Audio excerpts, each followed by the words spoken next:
Hey everybody, it's Jason Blaha here representing Jason Blaha Strength and Fitness, and today I want to chat with you guys and gals a little bit about these people who warn you about anti-nutrients. But a quick reminder, if you guys will please click like down below, it'd be greatly appreciated. If you're not subscribed or following, please do so, and if you'll be kind enough to drop me a comment down below, I would appreciate it so much. Thank you. Let's get over to this topic.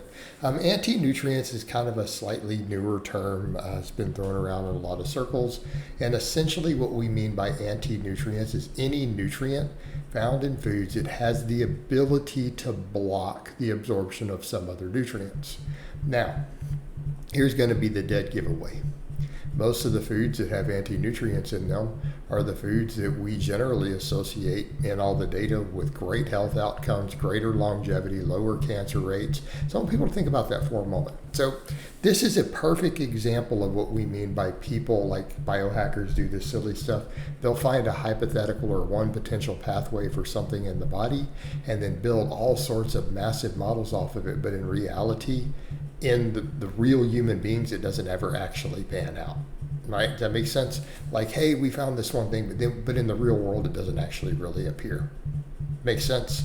Or in the case of many foods, as I've said many times, every food you can find something wrong with it. So what we're looking at is net positive versus net negative effect. In other words, if you look at a food and there's different things in the food and you find approximately 117 possible negative effects in the body from a food, but you find 897 positive effects, we would describe that as a healthy food. People think I'm joking when I make those numbers up or exaggerating. I'm not.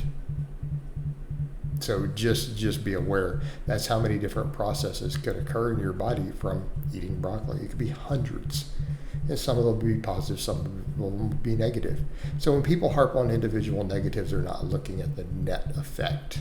So here's what you need to think about. If there was a net negative to these foods, populations that eat larger amounts of them would have higher rates of illness, right? It's very straightforward, isn't it? Right? If a food is in general harming health, we would expect to see the populations that eat larger amounts of those foods having higher health problems of some type. We wouldn't expect them to be generally healthy populations, okay? So when you start looking at all the foods that contain these anti-nutrients, they're the foods that are most heavily correlated in societies that live long, have low rates of cancer, low rates of diabetes. You see the problem here? Something's not adding up. Now, there are some anti-nutrients that are legitimate concerns in certain foods. There's extensive data, even from nutrition departments of universities, putting out enormous amounts of data discussing these topics. Most of those go away by cooking. Like your biggest ones, actually, the most serious concern ones are usually beans and things. That's why we cook beans. There's a reason we don't eat beans raw. But generally, even a lot of your vegetables, if you simply cook them, these problems go away. But the other thing, I'll give you a perfect example, phytic acid. So doing the digging, a lot of people make a big deal about phytic acid, except that it has an enormous amount of health benefits. They're like, yeah, but it can block the absorption. And we say block, we mean reduce. Reduce the absorption of iron, copper, stuff like that, right? Zinc. Okay? Except there's different types of iron. It doesn't block the type of iron, say, found in meat. It can slow the type of iron found in vegetables. Ooh, okay. So what do the best experts say? They're like, so when you look at the absorption issues of it, they're like, too much phytic acid on a vegan diet or a vegetarian diet, say with no meat and only low iron and low zinc forms of dairy and stuff, right? What's our concern? Well, yeah, it might be an issue in excess. And if these people are not eating a large amounts of, say, iron and stuff in their diet to go with it, they may have an iron deficiency. Okay? Particularly vegans. But what's been noted, these problems do not appear in populations that eat meat. So if you eat any meat at all, like if you eat a varied omnivore diet of whole foods like we're supposed to eat, right? Large amounts of whole food plants, and then, a certain percentage, reasonable amount of animal source food in your diet. guess what? You don't have these problems at all. All the concerns of phytic acid, they do not appear at all in populations that eat meat. So enjoy your vegetables and your brown rice and stuff. Okay. However, what do we also know with phytic acid? It has strong antioxidant properties. It is literally an antioxidant. Phytic acid reduces cancer rates, particularly colon cancer, things like that. Okay. Stop and think about that for a moment.